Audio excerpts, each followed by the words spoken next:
حضرت حذیفہ بن یمان رضی اللہ تعالیٰ عنہ، جن کو صاحب صدر رسول صلی اللہ علیہ وسلم کہا جاتا ہے، کہ نبی اکرم صلی اللہ علیہ وسلم نے اپنی راز کی خصوصی باتیں ان کو بتائیں اور وہ اس کے اسپیشلسٹ تھے۔ انہوں نے وہ حدیث روایت کی کہ ہمارے آقا صلی اللہ علیہ وسلم نے فرمایا ان مما اتخوف علیکم، کہ مجھے تم پر جن چیزوں کا خطرہ ہے، من تبعیض کا ہے، یعنی اس حدیث میں جو کچھ بیان ہوگا سارا خطرہ وہ نہیں، لیکن جن چیزوں کا خطرہ ہے ان میں سے ایک خطرناک چیز کا ذکر ہی اس جگہ بھی کیا۔ کن لفظوں میں فرمایا ان مما اتخوف علیکم رجل، مجھے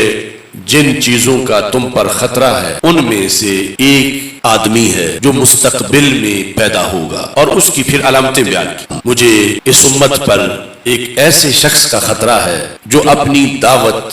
اپنی تبلیغ، اپنی تحریک، اپنی تنظیم، اس کا مدار قرآن پہ رکھے گا، ہے خطرناک، مگر اس کا تبلیغ کا انداز، دین کی طرف دعوت کا انداز، لوگوں کے سامنے سارے کا سارا اس کا تعلق قرآن کے ساتھ ہوگا۔ یعنی یہاں آپ نے واضح فرما دیا کہ اس حدیث میں جس خطرے کا ذکر آ رہا ہے اس کا تعلق ڈائریکٹ یہود سے نہیں، کہ وہ کوئی اعلانیہ یہودی بندہ ہو یا نصرانی ہو، کرسچن ہو، یا وہ ہندو ہو، وہ سکھ ہو، اس کی دعوت کا تعلق قرآن سے ہوگا، یعنی وہ دعوے دار مسلمانی کا ہوگا۔ فرمایا اس نے چادر اسلام کی اوڑی ہوئی ہوگی، فرمایا وہ اسی طرح اپنی دعوت لے کر چلے گا، قرآن ہاتھ میں اور اسلام کا لبادہ اوڑھ کر، پھر جا کر وہ اپنا یہ لبادہ اتار دے گا، وہ قرآن جو اس نے پہلے ہاتھ میں پکڑا ہوا ہوگا پھر وہ اپنی پشت کے پیچھے اسے پھینک دے گا معاذ اللہ، اور وہ قریبی مسلمانوں کے خلاف جہاد کا اعلان کر دے گا، جہاد بالسیف، اور اس کی وجہ بھی وہ بیان کرے گا، وَرَمَاهُ بِالشِّرْكِ، اور قریبی مسلمانوں کا قتل واجب قرار دے گا، اور اس کا سبب یہ بتائے گا کہ یہ مسلمان نہیں رہے بلکہ مشرک ہو گئے، یعنی مسلمانوں کو مشرک قرار دے کر وہ مسلمانوں پہ حملہ آور ہو جائے گا۔ یعنی پہلے اسلام کا لبادہ اوڑھے گا، قرآن سے دعوت دے گا، پھر قرآنی احکام کی خلاف ورزی کرے گا، مسلمانوں کے قتل کا فتویٰ دے گا کہ مسلمان قتل کر دیے جائیں، ان کی بیویاں چھین لی جائیں، ان کا مال چھین لیا جائے، اور اس کا جواز یہ بتائے گا کہ چونکہ یہ مسلمان نہیں ہے، رماہو بالشرک، شرک کا فتویٰ لگا کر مسلمانوں کے خون کے بہانے کو جائز قرار دے گا۔ رسول پاک صلی اللہ علیہ وسلم نے صحابہ کو فرمایا مجھے اس بندے کا بڑا امت پہ خطرہ ہے کہ یہ بڑا خطرناک بندہ ہے جو مستقبل میں آئے گا، یہود اتنا نقصان نہیں کر سکیں گے جتنا یہ کرے گا، کرسچن یا ہندو یا سکھ یا مسلمانوں کا کوئی دشمن اتنا نقصان نہیں دے گا جتنا یہ دے گا، اور وہ مسلمانوں کا خون بہانا، مسلمانوں کو قتل کرنا، اس کو بھی شریعت بنائے گا، وہ مسلمانوں کے قتل کو شرعی تقاضا قرار دے گا کہ یہ مسلمان اس لائق ہیں کہ زندہ نہ رہیں، ان کو تحت تیک کیا جائے۔ وہ کہے گا کہ یہ عقیدے میں مشرک ہو چکے ہیں، اور اپنے شرکیہ عقیدے کی بنیاد پر قرآن کہتا ہے کہ ان سے زمین کو پاک کیا جائے معاذ اللہ۔ اس طرح وہ شرک کا فتویٰ لگا کر مسلمانوں کا خون بہائے گا۔ اب یہ ساری علامتیں جب رسول پاک صلی اللہ علیہ وسلم نے بیان کی تو بالآخر حضرت حذیفہ بن یمان رضی اللہ تعالیٰ عنہ نے علیہ وسلم سے یہ سوال کیا کہ یا رسول اللہ صلی اللہ علیہ وسلم،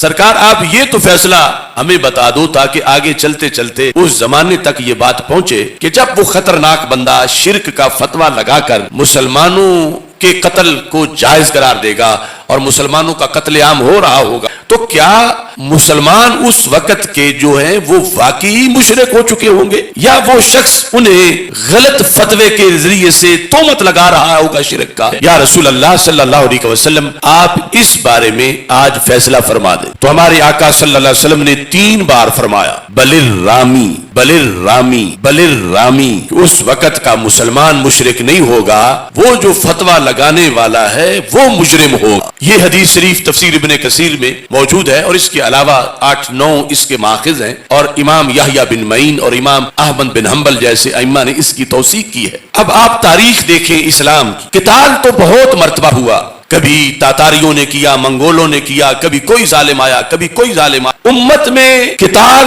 شرک کا فتویٰ لگا کے کس نے کیا؟ مسلمانوں کا، وہ صرف ابن عبد الوہاب نجدی نے کیا۔ اس کے علاوہ یوں عسکریت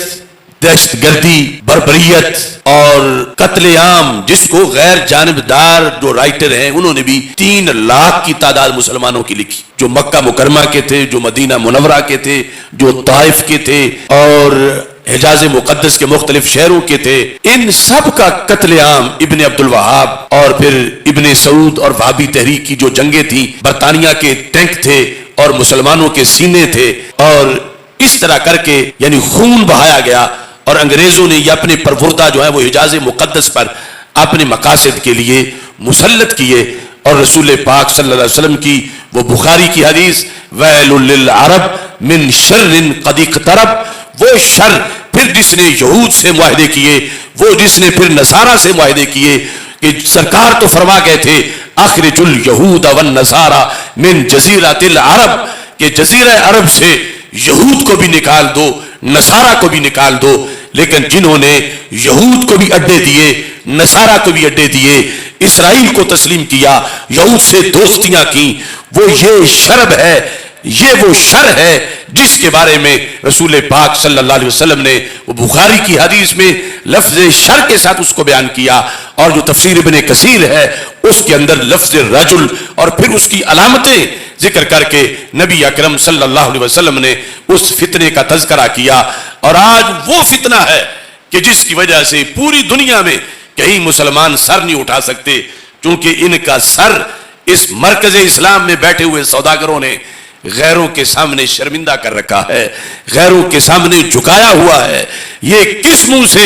اپنی حریت، اپنی عظمت اور قرآن و سنت کے احکام کو بیان کریں کہ یہ جن احکام کا تذکرہ عجم میں بیٹھ کر یا کسی جگہ بھی کرتے ہیں تو یہود کہتے ہیں کہ تمہارے مرکز والے تو ہمیں تسلیم کر چکے ہیں. کیا ان کو یہ آیتیں نہیں آتی؟ کیا ان کو قرآن نہیں آتا؟ کیا وہ کعبے کی مفتی نہیں ہیں؟ کیا وہ حرمین کے خادم نہیں ہیں؟ جب وہ ہمیں سب کچھ تسلیم کر رہے ہیں تو پھر تم کس منہ سے ہم سے مخالفت کرتے ہو؟